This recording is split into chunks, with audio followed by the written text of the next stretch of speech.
Would you like to accelerate your career and reach your full potential in just minutes a day?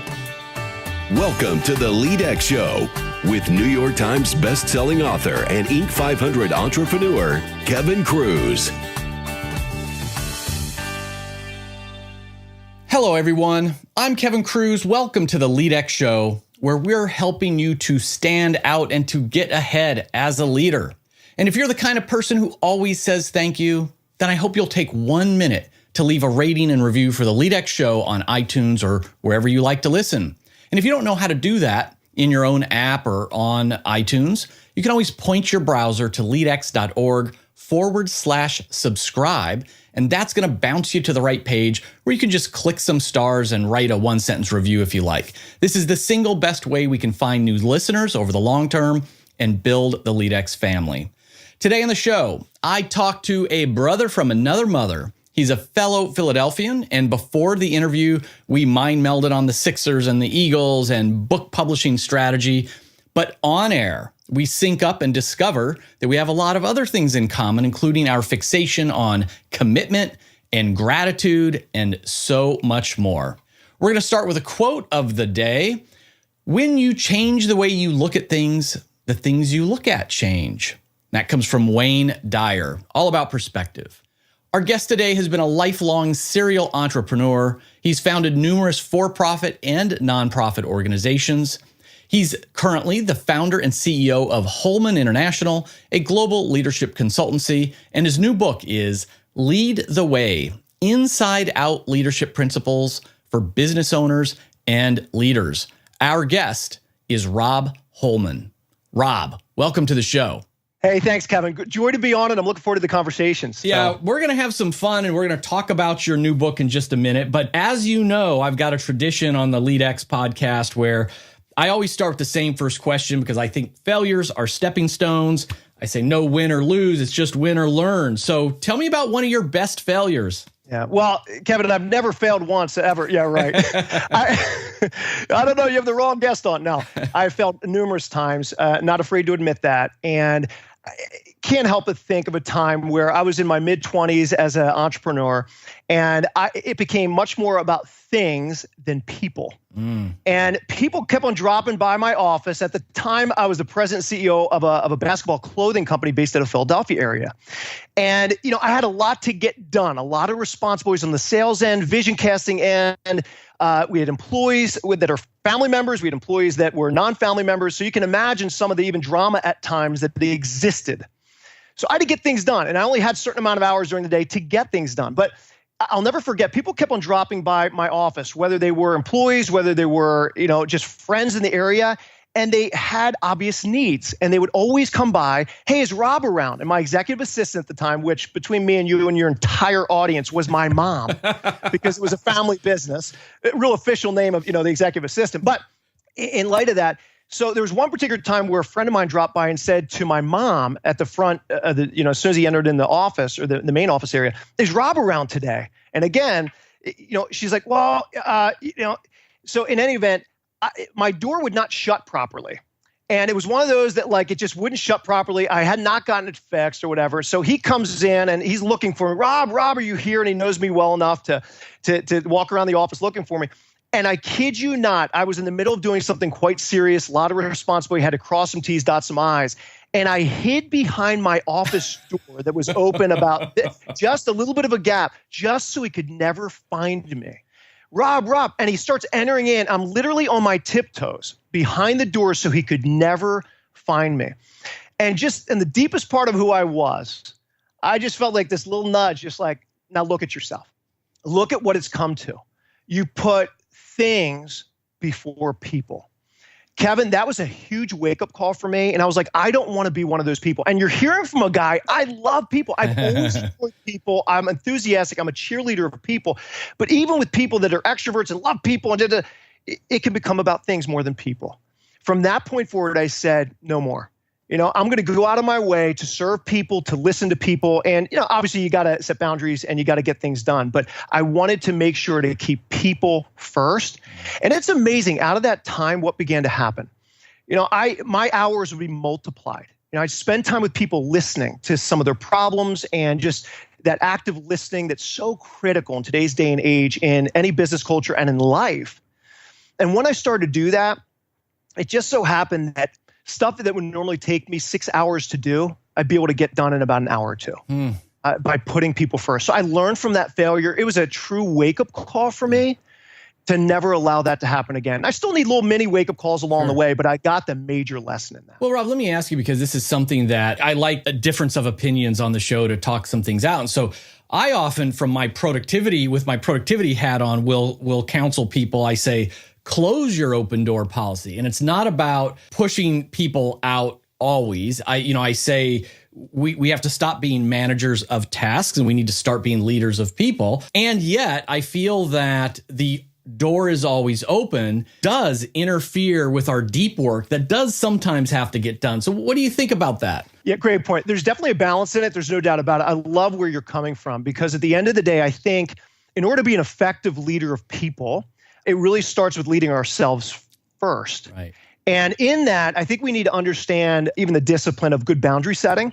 Boundary setting is just crucial.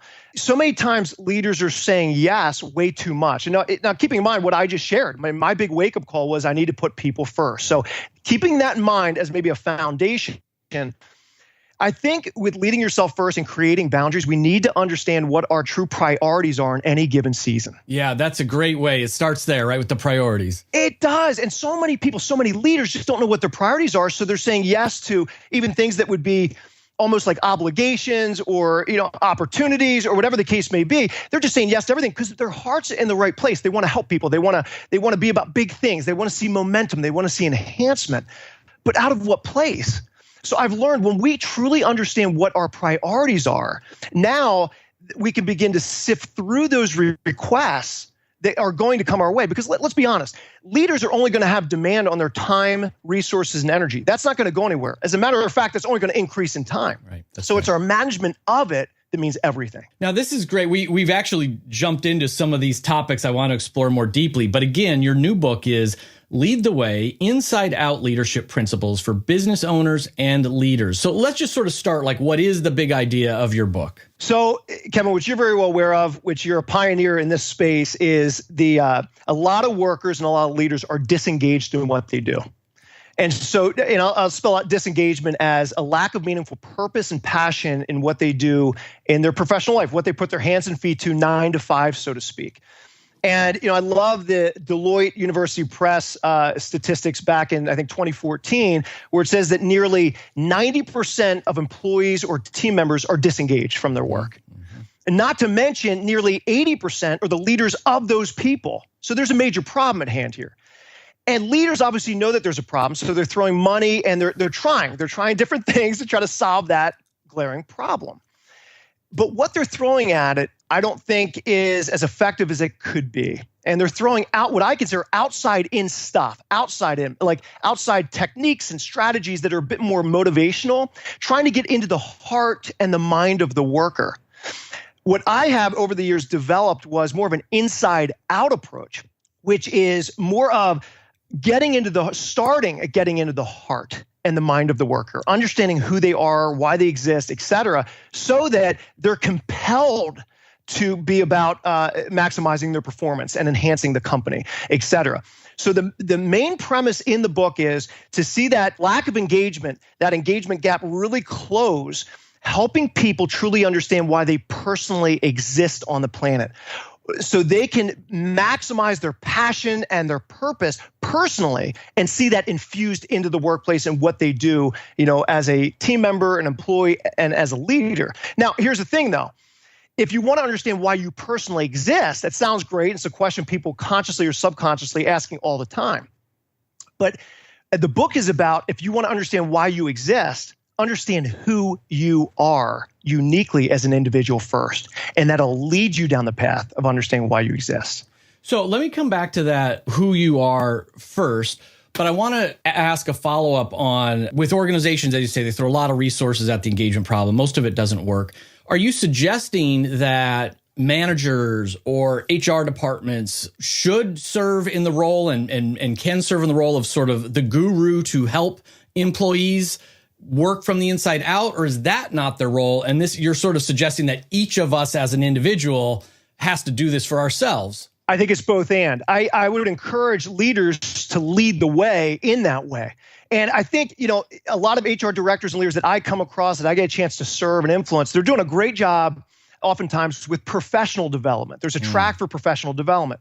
Sometimes where the missing gap is that personal development piece and then bridging the gap into the professional development. So in a sense, it's that personal development meets or marries the professional development in a pretty seamless way. So a lot of times people think of things in categories. Well, I got to work on this personal development, and then when I get done that, then I'm going to work on the professional development.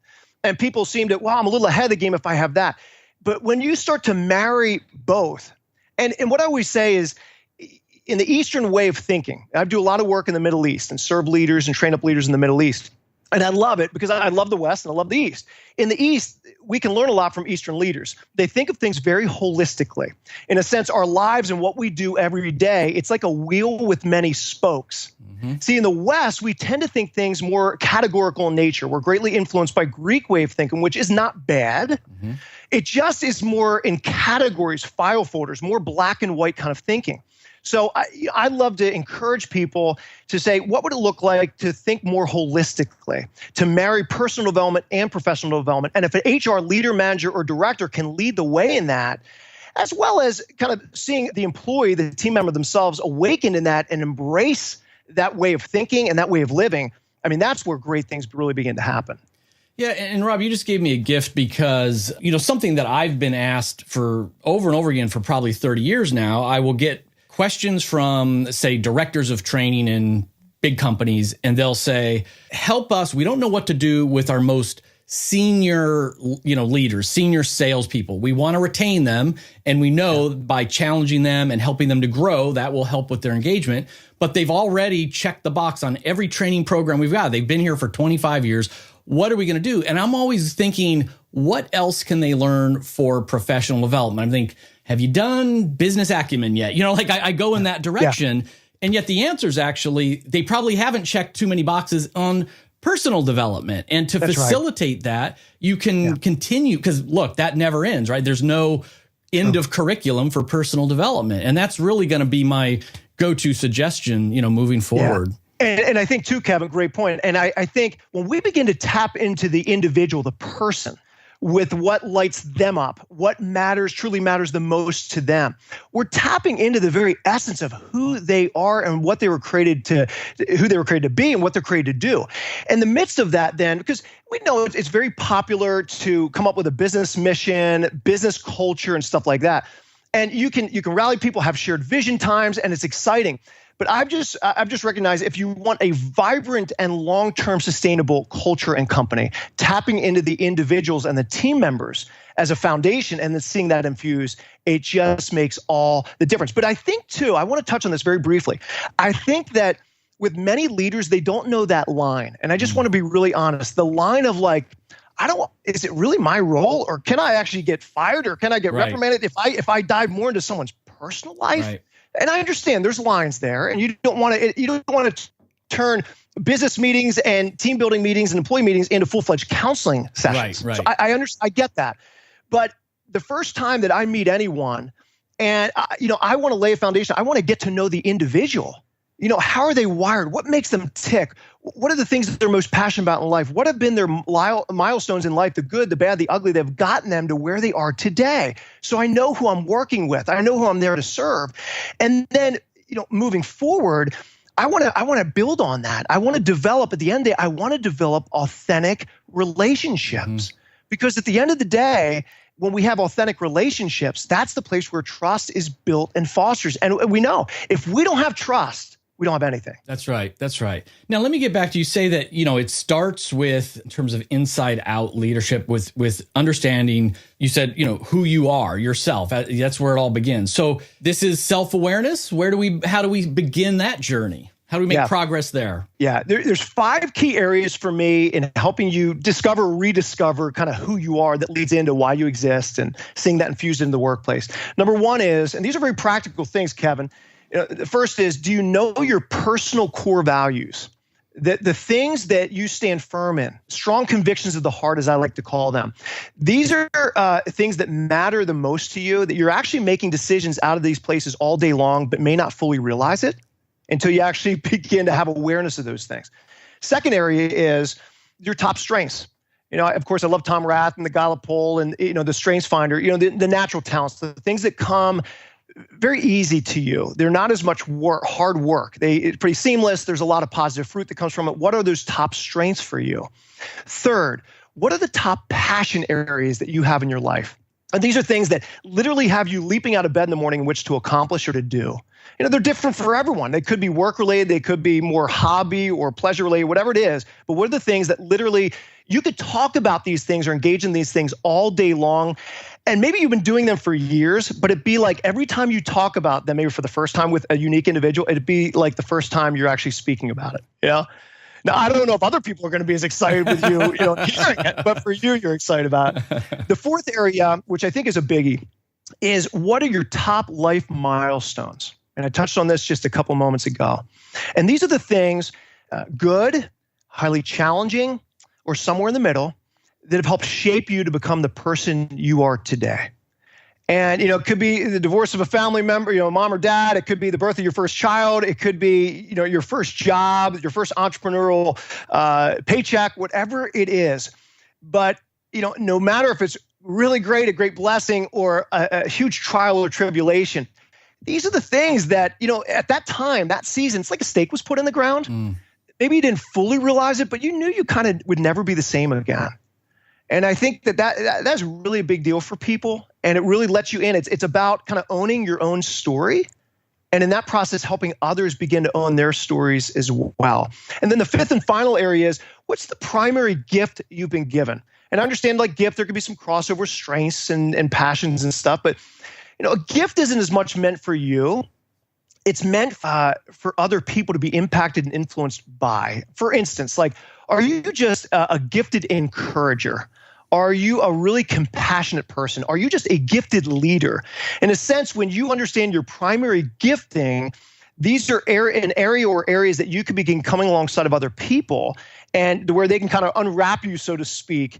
And it's a legacy you leave behind upon the earth when you're no longer here anymore that has the potential to affect future generations. And so for me, I'll give you an example. I'm like people have told me this over the years. I'm a natural, like that encourager. And, encouragement isn't merely making people feel good about themselves. That can be an aspect of it. But Kevin, it's more or less like helping instill courage in people when they're down and out, like looking into their eyes, be like, when you don't think you can, I know you can. So let's do it together. And that's pretty powerful. So there's like five areas, very practically speaking. When you take a closer look at those, it really helps affirm and encourage who you are. And then it leads into the next appropriate question. All right, why am I actually here? Yeah, so much great stuff. And I'm glad, and I'll just remind listeners that not only do we have this great podcast, but this, becomes an article that goes out onto the website. And I encourage people to kind of like print out, these lessons and to refresh their memory. And then, of course, buy your book to go deep into each of these. And just a couple of, you saw me jotting all kinds of notes on this because it was very, very triggering. And I love that, as an encourager, sort of giving people courage. I never thought about that aspect of the word itself. And it was only in the last few years, so I'm 50 years old. And I, as every year goes by, Rob, I'm shocked at how little I know. The older I get, the less I know. You and me both. For decades, my nature is to be more of a logical, type A, introvert type person. And so in terms of my personal mission and what I thought I should be doing, it was often to help others, very practically speaking. So my work was very practical. Here's a tool. Here's the answer. Here's a technique. And it was after my productivity book came out several years ago that I started getting all these emails and social media comments that surprised me saying, I finally have hope that I can get it all done, or I was on the verge of a nervous breakdown and I have hope that they started saying hope. And I'm thinking, I'm not a hope guy. Like, what? I'm a hardcore, none of this motivational, soft, warm, fuzzy stuff. I'm the hardcore answer guy. And it took me so long to understand that without first having hope and courage, you don't pick up the tool and use it. You don't get out of bed and start. You need both. And I literally changed, I'm looking off camera here, but I added that word, my mission to provide life-changing hope and help, because without that first encouragement, without that courage, people won't take the next step. No, they won't. And what you're speaking about, which I love, there's always a balance. It's always, many times it's not a either or, it's a both and. Right. And for any healthy foundation, personally, professionally, it's like we need foundations. And what are those foundations? I think you're talking about one. It's like when we can have a foundation that we stand on, filled with just hope and courage. Now you have tools for the tool belt that'll help you live that out more consistently and intentionally, so there can be long-term sustainability. Right. And it's like, I always like to say, it's like two sides of the same coin. It's like vibrancy and long-term sustainability. Some people in some companies, they have all the passion and the heart and the inspiration and the courage, but there's no long-term sustainability because there's no structure, there's no things that are going to facilitate that enhancement, that momentum, that growth. You really need both. Yeah. And it's like any healthy foundation, they're to be built upon. Yeah. And so I love what you brought out, Kevin. I think it's a great point. The other thing, Rob, you said something that was really pure gold. Again, I realized it late in life myself, and you said it really, really quickly. And it's the number one facet you talked about, which is core values.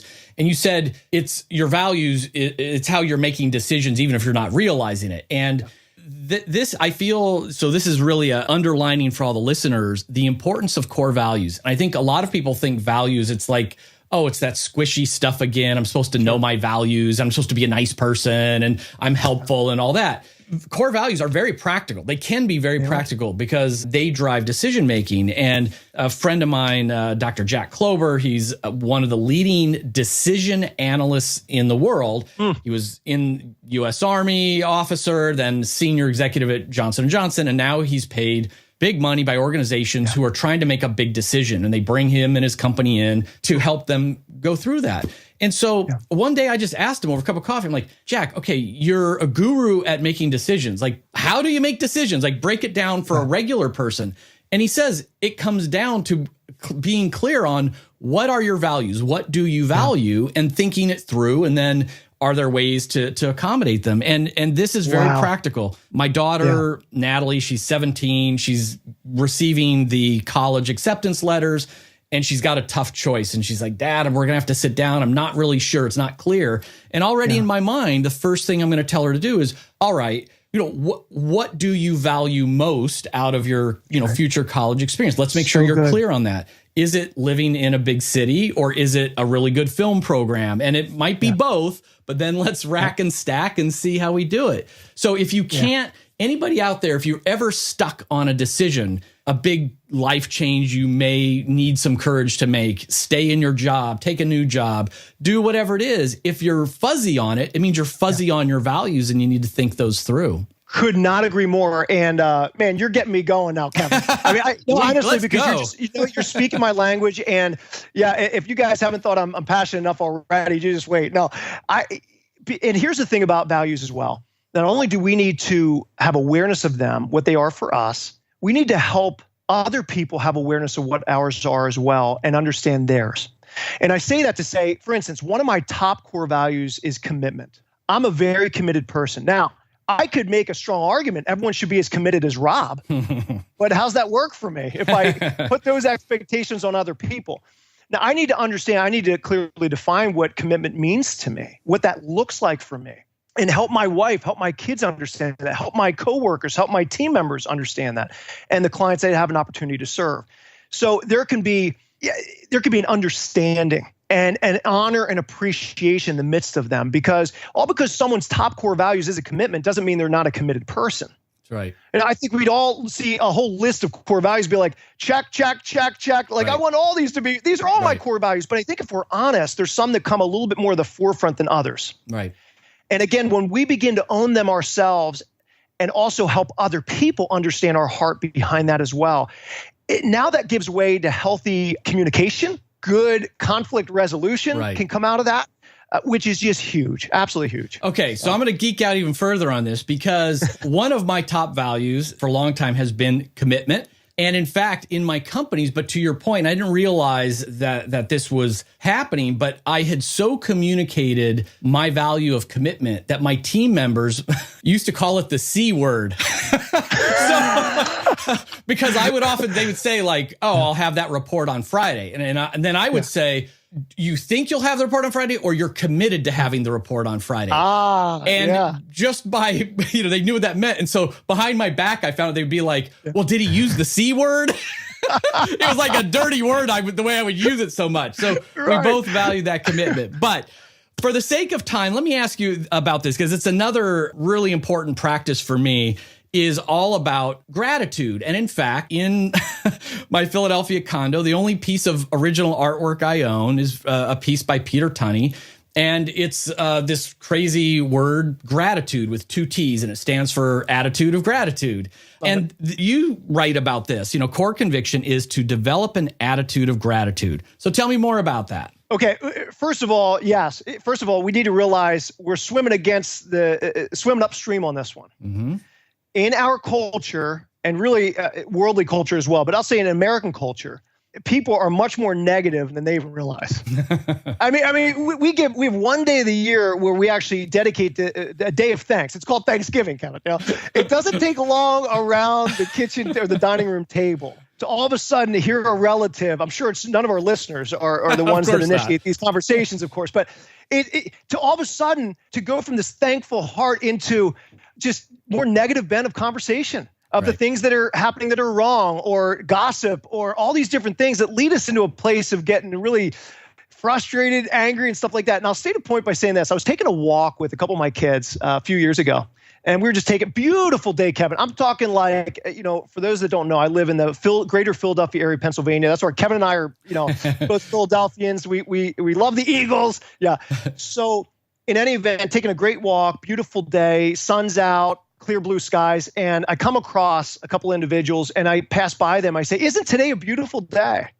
And almost their immediate response was, "Yeah, but in a couple days, the rain's coming." I'm like, "Oh my! Can we just give that?" And sadly, in our culture, in businesses, becomes a lot more about the problems, the frustration surrounding the problems, the heartache, the disappointments, the trials, the tribulations. The bed of negativity is all around us all the time. So what we have to do is we need to realize that. We need to have awareness of that. And in order to counteract that, what I do is I start every day.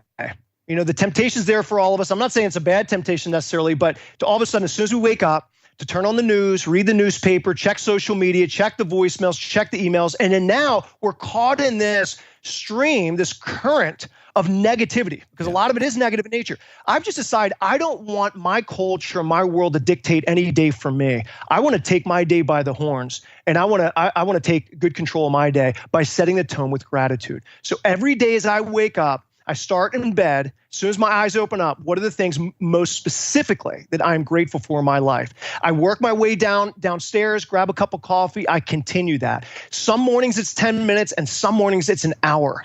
And my whole family, it's one of our values is gratitude in our family. We're all committed to that before we turn on the TV, before we even start school. And some days are demanding, so that the leash can be a little shorter. Other days there's more flexibility. But nonetheless, we start every day with giving intentional thanks. It's huge. I love that practice. And again, it's phenomenal. I mean, and I find if I'm ever stressed, I also begin my day with a gratitude practice. And yet if I'm having one of those days and it's 2:00 in the afternoon and I'm just starting to feel it and getting, whether that's angry or anxious or whatever that is, I drop back into that gratitude practice. Right. And sometimes it only takes a minute. Other times it might take 20 to kind of get back to that perspective. Yeah. But it really is a life-changing practice. So. Yeah, and if you begin to be intentional and consistent with that, it's like any good discipline. When you're intentional and consistent with that discipline, if you stay with it long enough, it becomes a lifestyle you live. And out of that place, I know leaders, business leaders, that it's become such a personal practice, and really that's led into a personal lifestyle, that now in the workplace, they start meetings with a time of gratitude. They're not diving into problems. I know some companies I've encouraged to actually have a wall of gratitude. And each employee has a different color sticky note. And every day, as soon as they come in, they have 5 things. They get 5 blue sticky notes. And here's the big wall of gratitude. Every week's a new wall. And they just start filling it in. So every employee for the 5 days has 25 sticky notes in their color of the things they're grateful for each of the 5 work days. And can you imagine, depending on the amount of employees that come in, that's the first thing they do. So you can be creative with it in your personal life, but also professional life. And it just breathes life into not just your personal life, but professional life too. And you can have a lot of fun. I love that idea. And I'm going to steal it shamelessly and share it, brother. share it everywhere I go. Yep, good. So, Robb, how can our listeners find out more about you and Lead the Way, your new book? 2 great resources. One is my personal website, which is robbholman.com, ROBB. And people are always like, 2 B's? What is some like rebellious thing? You added a B like in your teenage years. I'm like, no, my mom and the doctor came up with it. So it's robbholman.com. And another great resource for my book would be leadthewaybook.com. Perfect. And we will put those URLs in the show notes and, of course, the articles. Robb, it's been awesome. I'm sure we will be geeking out on this again in the future. And thanks so much for coming on to the LEADx Show. Kevin, it's been a joy and an honor. And I love the work you're doing. And I look forward to the next time. Thanks.